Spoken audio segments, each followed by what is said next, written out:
Oi, me chamo Miriam, tenho 26 anos e eu estou dentro do espectro autista. Sou nível 1 de suporte.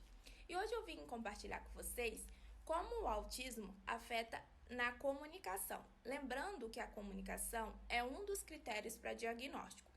Porém, muitas pessoas pensam que a comunicação é apenas palavras, você conseguir falar, mas a comunicação vai muito além disso. A comunicação é a capacidade que o indivíduo tem de expressar ideias, trocar informações, dialogar com as pessoas, expressar seus sentimentos.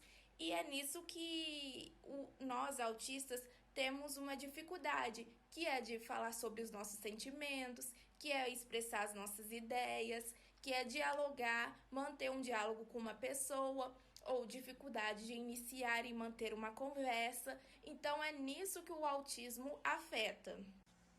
Agora que sabemos que a comunicação vai muito além das palavras e que engloba várias outras questões, eu vou estar falando alguns pontos que temos dificuldade. Lembrando que o autismo é um espectro, então não é todos os autistas que têm as mesmas dificuldades. Cada um encontra dificuldades diferentes relacionadas à comunicação.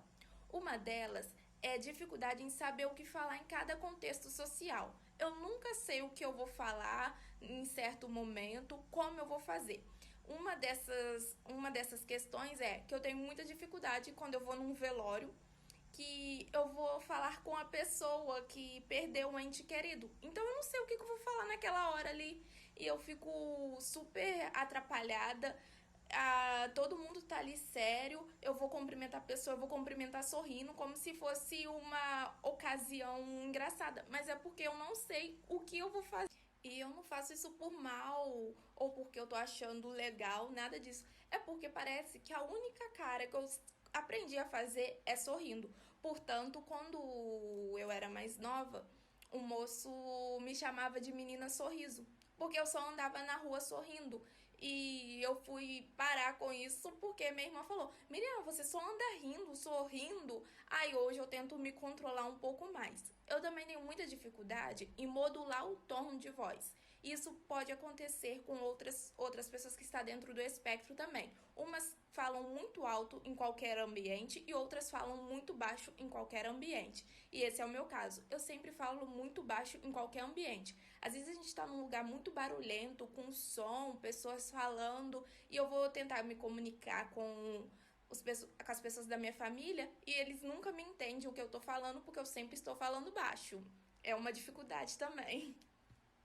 E outra dificuldade que eu também tenho é saber a maneira que eu vou falar com cada pessoa.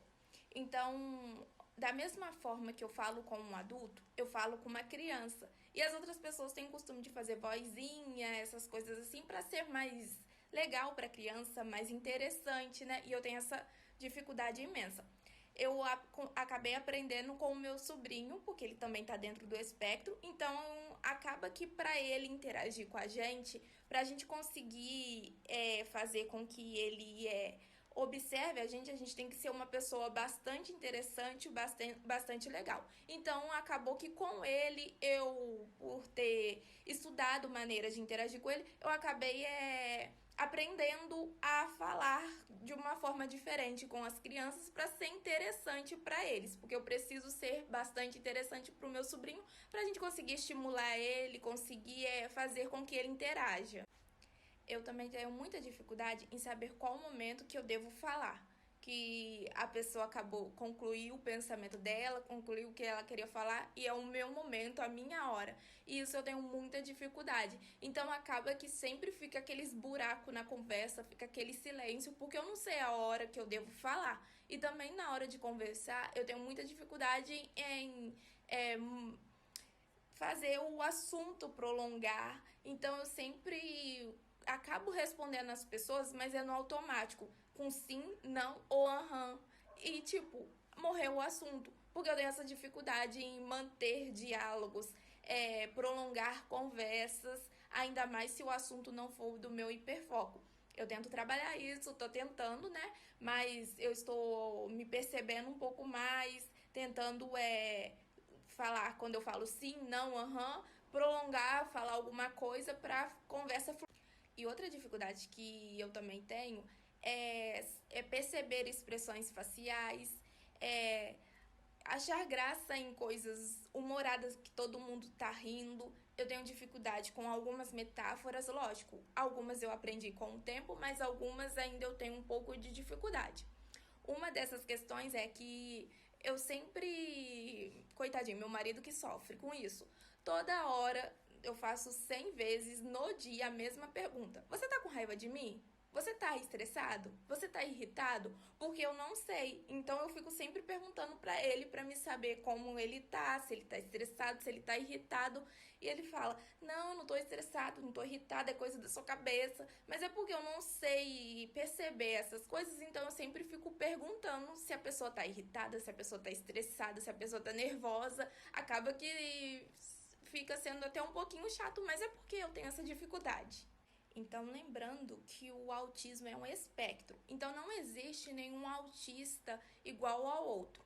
Alguns pontos que eu tenho dificuldade, a outra pessoa não pode ter e ter dificuldades em coisas que eu não tenho.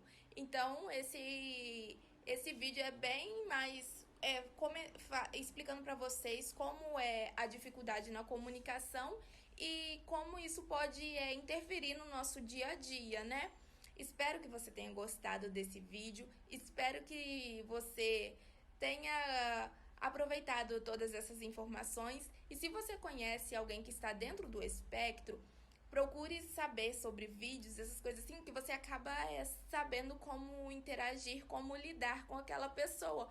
Pois, gente, com informação, tudo fica muito mais fácil. Espero que você tenha gostado. Se você quiser saber mais sobre algum assunto específico, só você tá me mandando aqui. Muito obrigada pela sua atenção.